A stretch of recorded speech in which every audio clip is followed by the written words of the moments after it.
Et donc bonjour à toutes et à tous, on se retrouve dans cette vidéo, une vidéo pour traiter encore d'un sujet, d'un RPG. Tout simplement j'ai vu que la première vidéo vous avait vachement plu en fait, et donc je vais continuer vu que ça a l'air de vous plaire. Et aujourd'hui on va continuer sur World of Warcraft. Oui je sais, c'est une grosse licence, je risque de pas faire plaisir à tout le monde vu ce que j'ai à dire dessus. Mais j'avais envie de le faire parce que c'est le jeu que j'ai testé. Comme vous le savez sûrement, je teste les jeux et après je fais ma vidéo. Donc tout simplement je vais vous montrer ce que moi je sais dessus. Et j'espère que ça vous plaira tout de même en fait. Donc tout d'abord en fait World of Warcraft est édité par Battle.net. Donc ils ont leur propre launcher et tout ça et tout ça. Et donc le jeu d'abord a deux phases. La première phase c'est de l'exploration. Donc en fait le jeu est gratuit jusqu'au niveau 20. C'est jusqu'à là que je suis allé parce que franchement après payer 15 € par mois ça va, c'est assez cher. Et j'ai pas trop que ça à faire. J'ai d'autres jeux à tester par la suite. Donc vu que c'est pas un jeu qui m'a vachement plu, je compte pas payer. Donc il y a la phase exploration et la phase payante en fait, où on paye 15 € par mois qui sont prélevés automatiquement. Donc juste ça déjà je trouve ça juste aberrant. Juste 15 € par mois, ça fait vachement cher. Donc je sais pas ce que vous en pensez vous, hein, je sais pas, j'imagine que ça vous dérange pas pour ceux qui y jouent. Mais juste moi, le fait de voir ça, ça m'a bloqué directement quoi. Par rapport à Neverwinter, je sais que Neverwinter c'est déjà un free-to-play pay to win, enfin pay to win pas tellement. Mais bon, je préfère Neverwinter parce que c'est gratuit. Et je trouve que déjà l'intrigue est beaucoup mieux. Et les graphismes sont bien meilleurs aussi. Ça, je reviendrai après. Par la suite, il y a aussi des sortes de DLC qui sont disponibles pour avoir des parties de map en plus, ou des races supplémentaires et de ça. Donc ça aussi, c'est tout à fait impossible. Enfin, je sais pas si vous comprenez, mais bon, juste déjà le fait de devoir payer 15 € par mois pour jouer à un jeu, et qu'en plus, par la suite, il faut payer des DLC pour pouvoir avoir des parties de map en plus, pour pouvoir faire des quêtes en plus. Non, stop, c'est vraiment trop cher quoi. Après, il y a aussi, j'ai entendu dire comme quoi il y avait des sortes de serveurs privés. Donc, serveurs privés en fait qui nous permettraient de pouvoir jouer de façon entre guillemets craquée sur le jeu, c'est-à-dire que sans payer, on pourrait jouer jusqu'au niveau qu'on veut. Donc, ça pourrait être assez intéressant pour ceux qui voudraient se tester à ce jeu-là.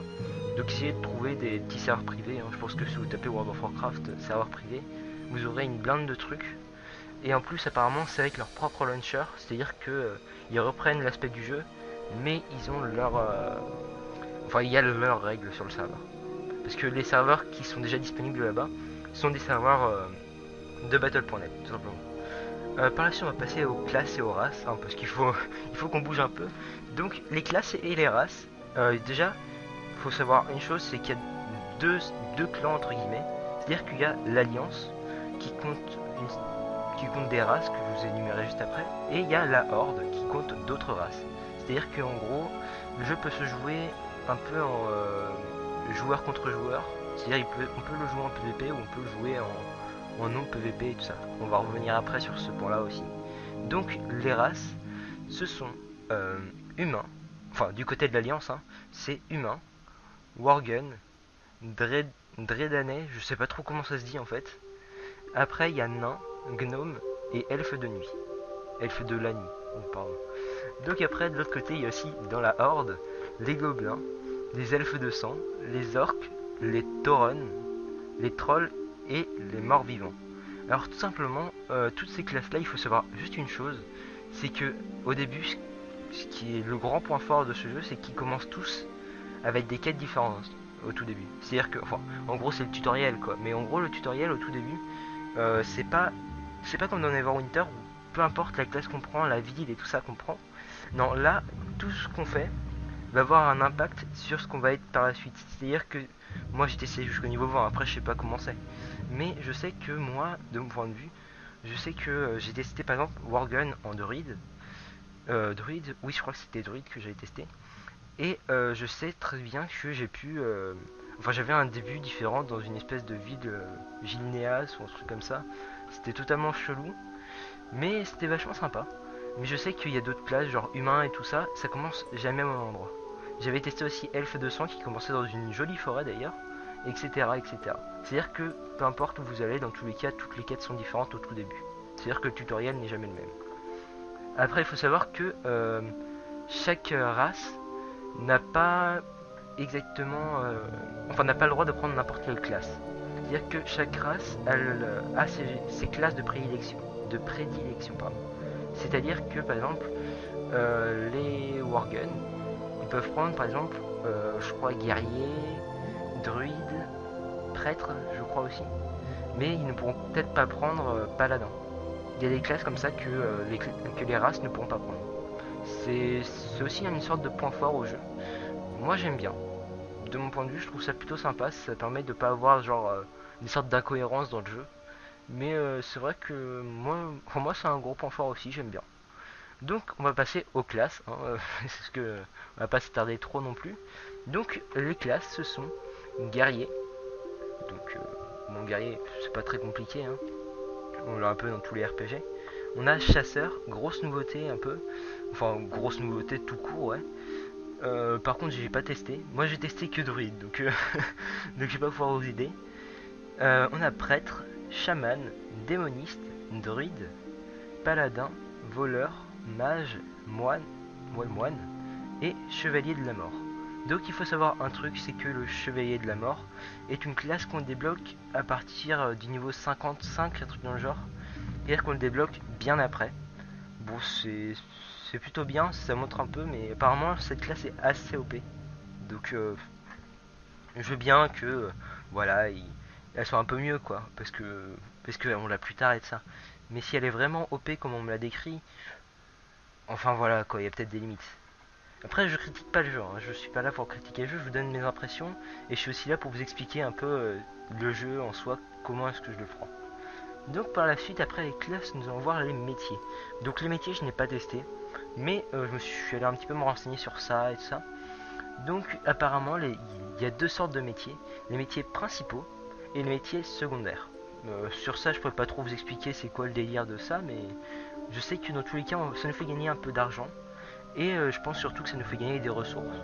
Donc tout simplement les métiers principaux ce sont alchimie, calligraphie, couture, dépeçage, enchantement, forge, herboristerie.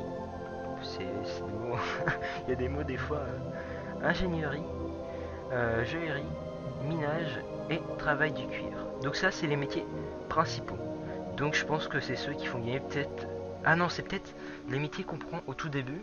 Et après les secondaires c'est sûrement les métiers qu'on a en plus qui nous font gagner... en gros faut peut-être monter le métier principal à un certain niveau. Et ensuite on pourra augmenter le métier secondaire. Ça doit sûrement jouer comme ça. Donc les métiers secondaires sont archéologie, cuisine, pêche et premiers soins. Donc là il y en a beaucoup moins, mais vu que c'est secondaire, je pense vraiment que...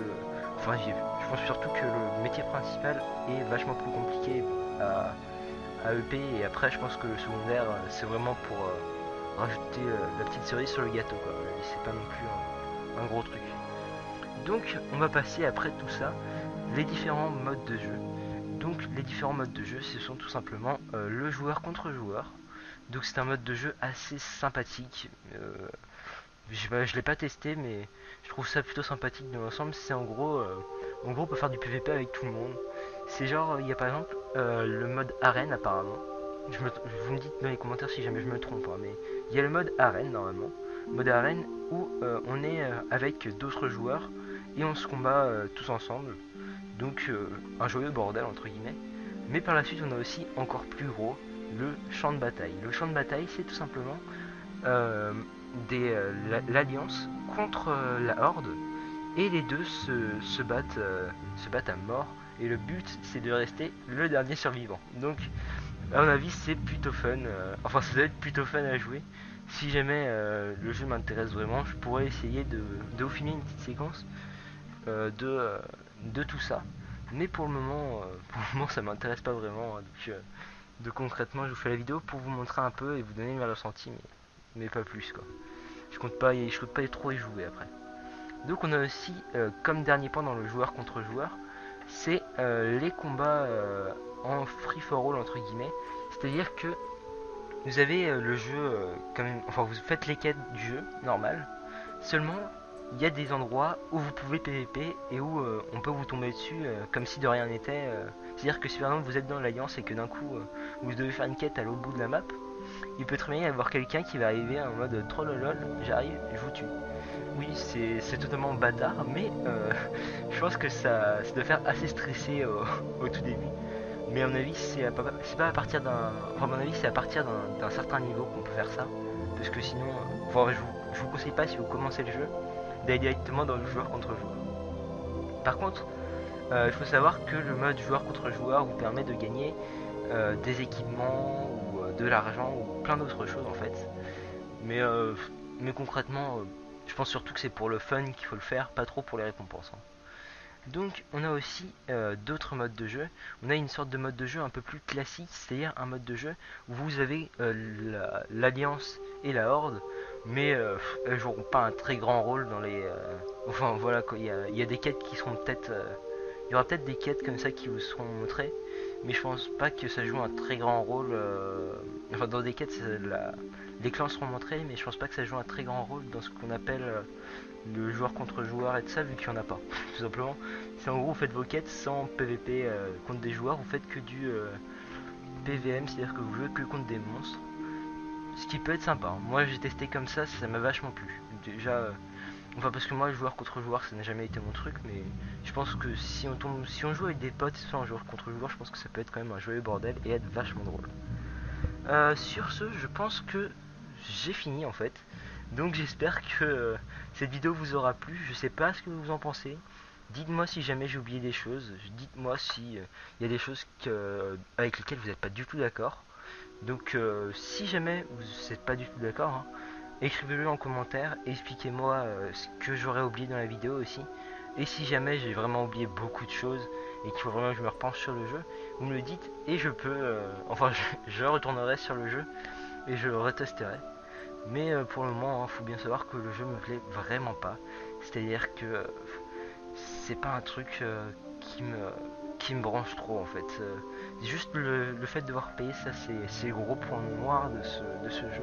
C'est que franchement, payer 15 € par mois pour un jeu avec des graphismes pas terribles, pour pas dire de méchanceté pour ceux qui y jouent et tout ça, hein. Parce que je respecte ceux qui y jouent. Concrètement, chacun son avis. Moi je dis juste le mien, c'est que moi franchement ce jeu me plaît pas. Il manque peut-être ce petit côté qu'a eu Neverwinter pour me plaire. C'est-à-dire que l'intrigue m'a pas plu, tout simplement aussi. L'intrigue du jeu m'a pas vraiment plu. C'est pas... Voilà quoi, c'est pas terrible. Bon, sur ce, je vous dis à bientôt. Donc n'hésitez pas à mettre un petit j'aime, à commenter, à partager, à faire ce que vous voulez. Et surtout, si vous commentez pour me donner un commentaire négatif, argumentez, hein, parce que je suis surtout là pour apprendre un peu de mes erreurs. Donc si ça ne vous a pas plu, hein, si jamais ça ne vous a pas plu, bien sûr, dites-le moi en commentaire et expliquez-moi un petit peu ce que je devrais améliorer. Donc sur ce, je vous dis à bientôt et merci d'avoir regardé cette vidéo.